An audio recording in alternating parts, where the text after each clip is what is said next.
Hello students, welcome to एमआरजन public school classes. आज हम क्लास 12th में पॉलिटिकल साइंस का चैप्टर 2 स्टार्ट करेंगे, जिसका नाम है era of one party domination. कुछ पॉइंट्स देख लेते हैं जो हमें अभी स्टार्टिंग में डिस्कस करेंगे। फर्स्ट पॉइंट है हमारा challenge of building democracy, Congress dominance in the first 3 general election, nature of Congress dominance, Congress as social and ideological coalition, emergency of opposite parties. अब अपना फर्स्ट पॉइंट देखते हैं। फर्स्ट पॉइंट है चैलेंज ऑफ बिल्डिंग डेमोक्रेसी, कि हमारी country अब independent हो चुकी थी। हमने अपनी कंट्री को एक नेशन बना लिया था, एक नेशन बिल्ड कर चुके थे हम, ठीक है। नेशन बिल्ड करने के बाद अब हमारा सेकंड स्टेप क्या था, हमें यहाँ पे डेमोक्रेसी को इम्प्लीमेंट करना है, डेमोक्रेसी को स्टैब्लिश करना है, बिल्ड करना है और फिर उसे इम्प्लीमेंट भी करना है। तो बहुत से जो दूसरी कंट्रीज के लीडर्स थे, उनका क्या कहना था, वो ये मानते थे कि कंट्री ये चीज़ अफोर्ड नहीं कर पाएगी। क्यों नहीं अफोर्ड कर पाएगी? क्योंकि अभी अभी हमारी कंट्री जो है, या हमारी कंट्री के साथ साथ भी बहुत सी ऐसी कंट्रियां थी जो इंडिपेंडेंट हुई थी। उस टाइम पे उन्हें फ्रीडम मिली थी। तो बहुत से अदर कंट्रीज के लीडर का ये कहना था कि हमारी कंट्री, मतलब जो भी कंट्री इंडिपेंडेंट हुई है उस टाइम, उसकी फर्स्ट प्रायोरिटी क्या होनी चाहिए, unity was their first priority and national unity was their first priority, ठीक है, उन लोगों ने ये कहा। And democracy will introduce differences and conflicts. फिर क्या था, many countries that gain the freedom, जैसे मैंने आपको भी बताया कि बहुत सारी कंट्रियां ऐसी थी जिन्होंने अभी हमारी कंट्री के साथ फ्रीडम गेन की थी। From colonialism experience non democracy rule, it took various form nominal democracy. अब वहां पे क्या था, अलग अलग तरीके से डेमोक्रेसी को फॉलो किया जा रहा था, बट वो इफेक्टिव नहीं थी। इफेक्टिव कंट्रोल किसकी तरह, कैसे कंट्रोलर था, या तो वन लीडर उसे कंट्रोल कर रहा है, या वन पार्टी उस पर रूल कर रही है, या डायरेक्ट आर्मी कर रही है, तो इसे वो डेमोक्रेसी बोल रहे हैं। बट ये डेमोक्रेसी नहीं होती। हमने प्रीवियस क्लासेस में भी पढ़ा है कि डेमोक्रेसी किसे बोलते हैं, ठीक है।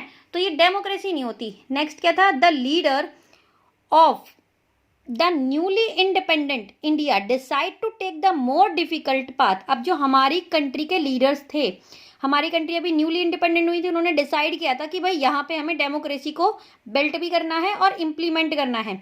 तो ये क्या किया था, उन्होंने बहुत डिफिकल्ट पाथ अपनाया था, बहुत डिफिकल्ट रास्ता अपनाया था ये काम करने के लिए। They already committed to the idea of democracy, वो ऑलरेडी हमारे यहाँ के लोगों से कमिट कर चुके थे कि हम यहाँ पे डेमोक्रेसी को ही इम्प्लीमेंट करेंगे, उसे ही बिल्ड करेंगे।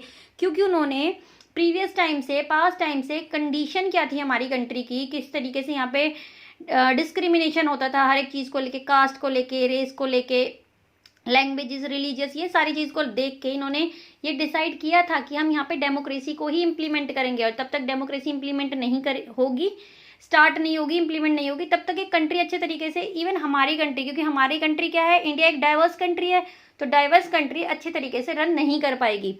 तो जो लीडर्स थे, they already committed to the idea of democracy, वो ऑलरेडी कमिट थे इस चीज़ को लेके कि हाँ डेमोक्रेसी को ही हमें अपनाना है। They did not see politics as a problem, they saw it as a way solving the problem. अब ये जो चीज़ थी, जो ये पॉलिटिक्स थी, ये इस चीज़ को एक प्रॉब्लम के तरीके से नहीं देख रहे थे, इवन ये देख रहे थे कि ये सॉल्यूशन है प्रॉब्लम्स का। तो after independence our leader become a conscious of critical role of politics in a democracy as they wanted, run politics as a method of short out problems as well as to decide and purpose of the public interest. Next देखिए, when the first draft of the rolls was published, it was the discovered that the names of nearly 40 lakh women were not recorded in the list. अब क्या था, देखिए हमारी country नई नई जैसे independent हुई थी, तो अब हमारी कंट्री के पास इतने पैसे तो थे नहीं, पुअर कंट्री थी हमारी उस टाइम पे, इतनी जो इकोनॉमिक कंडीशन थी वो अच्छी भी नहीं थी। और डेमोक्रेसी को इम्प्लीमेंट करने के लिए और डेमोक्रेसी को बिल्ट करने के लिए हमें पैसों की नीड थी, क्योंकि उसके लिए हमें इलेक्शन कराने थे, और इलेक्शन कराने के लिए सारी चीज़ों का अरेंजमेंट करना पड़ेगा। फिर भी किसी तरीके से ये चीज़ को मतलब स्टार्ट किया गया। तो फर्स्ट टाइम जब ये ड्राफ्ट हुआ तो क्या था इसमें, अब क्या देखा कि 40 लाख वुमेन जो हैं, जिनका कोई रिकॉर्ड नहीं था लिस्ट में, किसकी लिस्ट में, वोटिंग लिस्ट में, ठीक है। At that time there were 17 crore eligible voter, उस टाइम पे 17 करोड़ एलिजिबल वोटर थे, who had to elect about 3,200 MLAs and 489 members of Lok Sabha. Only 15% of these eligible voters were literate. यानी कि total population जो उस टाइम पे थी approx हम मान लेते हैं 17, जो 17 करोड़ यहाँ पे लिखी हुई है हम उसे मान लेते हैं, इसमें से 15% हो गई 25 लाख, अप्रॉक्स 25 लाख, सिर्फ इतने ही लोग लिटरेट थे. तो the election commission trained over 3 lakh officers and polling staff to conduct the election. क्या किया गया? 3 लाख ऑफिसर्स को, 3 लाख ऑफिसर्स को ट्रेंड किया गया. किस लिए? इलेक्शन कंडक्ट होंगे, सारा प्रोसेस किस तरीके से होगा, काम किस तरीके से कराया जाएगा, ये सब देखने के लिए और उसे मैनेज करने के लिए और उसे मेंटेन करने के लिए. तो लोगों को ट्रेंड, 3 लाख पीपल्स को, ऑफिसर्स को ट्रेंड किया गया. India's experiment with the universal adult franchise appear very bold and risky. अब ये जो यूनिवर्सल एडल्ट फ्रेंचाइज को लेके हमारे यहाँ पे डेमोक्रेसी बिल्ड होगी. अब डेमोक्रेसी बिल्ड करने के लिए इलेक्शन लड़ने पड़ेंगे. इलेक्शंस के लिए हमने क्या एक वो रखा, क्राइटेरिया रखा, हमारे यहाँ पे रखा गया कि यूनिवर्सल एडल्ट फ्रेंचाइज को हम फॉलो करेंगे. यानी कि एक एज फिक्स कर दी जाती है इसमें, जैसे कि आज 18 है, अब 18 है, ठीक है. जैसे कि हमारे यहाँ पे 18 एज है, 18 एज में क्या करेंगे, जो 18 एज का है, चाहे वो बॉय है, गर्ल है, किसी भी रिलीजियस का है, किसी भी लैंग्वेज को फॉलो करता है, वो हर एक इंसान आके वोट दे सकता है. तो ये जो रिस्क था ये हमारा इंडिया फर्स्ट टाइम ले रहा था, ठीक है. इंडिया का कैसा, इंडिया ने ये एक्सपेरिमेंट किया कि with universal adult franchise appeared very bold and risky. तो ये जो रिस्क लिया था ये बहुत बोल्ड और रिस्की था. इंडिया के जो एडिटर थे उन्होंने क्या कहा था, the biggest Gamble in the history. उन्होंने कमेंट किया था इस चीज़ को लेके कि ये इतिहास का बहुत बड़ा गैम्बल है, जुआ खेला जा रहा है. ऑर्गेनाइजर मैगजीन, उस मैगजीन के जो ऑर्गेनाइजर थे उन्होंने कहा था अगर जवाहरलाल नेहरू जीवित रहते हैं तो वो ये चीज़ देखेंगे कि यूनिवर्सल एडल्ट फ्रेंचाइज जो हम इंडिया में फॉलो कर रहे हैं वो कितनी बड़ी फेलियर थी हमारे लिए.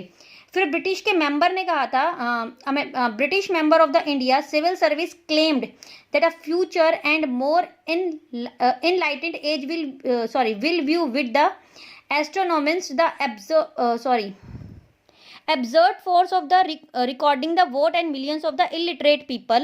The election had to be postponed twice and finally held from October 1951 of February 1952. But this election is referred to as the 1952 election since most part of the country voted in a January 1952.